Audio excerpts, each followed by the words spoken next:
בוקר טוב, בוקר אור. בוקר אור וערב שבת שלום. אז קודם כל, ככה נורא מעניין, אנחנו יודעים שבכלל עולם המוסיקה ועולם השירה במגזר הדתי-חרדי התחיל לפרוח בשנים האחרונות, וזה לא העובדה שיש הרבה מאוד מופעים, הרבה מאוד נשים שרוצות להתחזק על ידי המוסיקה. אנחנו לא צריכים לספר שבמגזר הכללי ישנן הרבה זמרות, אבל דבר שהוא לא בקדושה, אז שווה כקליפת השום ולא מועיל ואפילו מזיק. אז ברוך השם לקחתם את הכל והפכתם אותו לצד הקדושה. מה אנחנו יכולים ככה לדעת קצת יותר על התחום הזה? היום ברוך השם זה באמת תחום שהולך ופורח. אנחנו מאוד מאוד שמחות שיש לנו את האפשרות הזאת לשיר לבנות ישראל הצדיקות ולחזק אותם עם השירה שלנו, כי אני חושבת ששירה שמגיעה מאישה לאישה היא עיתונה.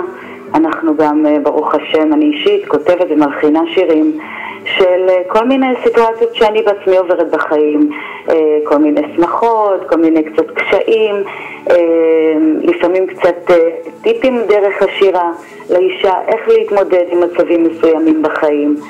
ואנחנו ברוך השם זוכות ללמוד את זה מי אם לא, ממרים הנביאה, מדבורה הנביאה שמוזכרות לנו גם כן בפרשה הזו. כן. זה נורא מעניין, איך בעצם ניגשים לכתיבת שיר שזה...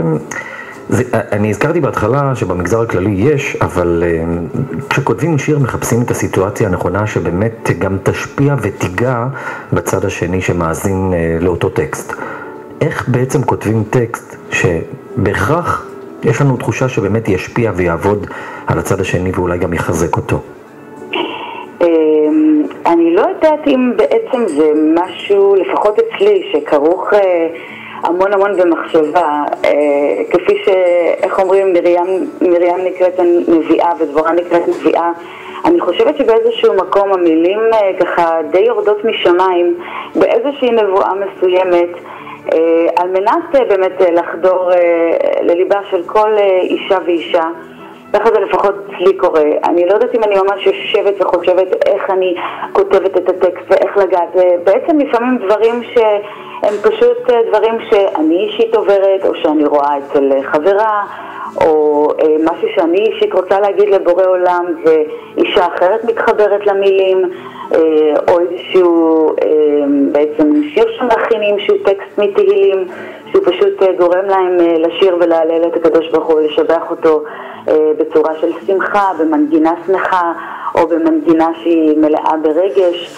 אז לדעתי זה לא משהו שבעצם אני יושבת ממש ויותר מדי חושבת עליו, זה פשוט משהו שהוא ככה... יורד מן השמיים. כן, יורד מן השמיים, בא לדרך. זה נורא מעניין. איזה תגובות קיבלתם עד היום לצורך העניין כשיצאתם מאיזשהו מופע מחזק, שהייתה לכם מטרה ממש לעלות על הבמה לקדש שם שמיים ולחזק את בנות ישראל? איזה תגובות אתם מקבלים?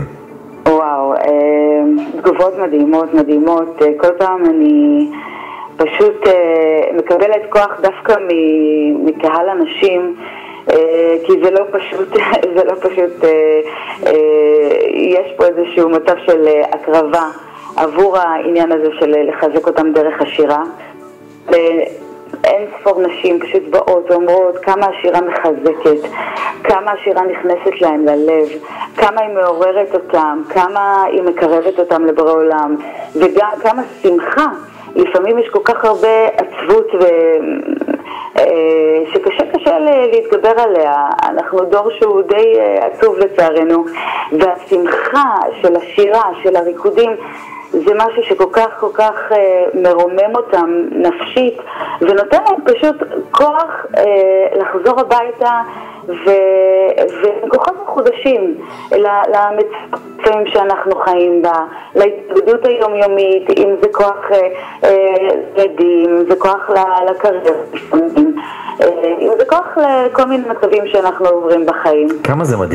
כמה זה מדהים לגלות שבסופו של דבר אחרי מופע שכזה חוזרים מלאים הביתה, בניגוד למופעים שכשאמרתי שעושים אותם שלא בקדושה, שמקבלים את מחיאות הכפיים ויורדים מהבמה וחוזרים הביתה ריקים כלא כלום.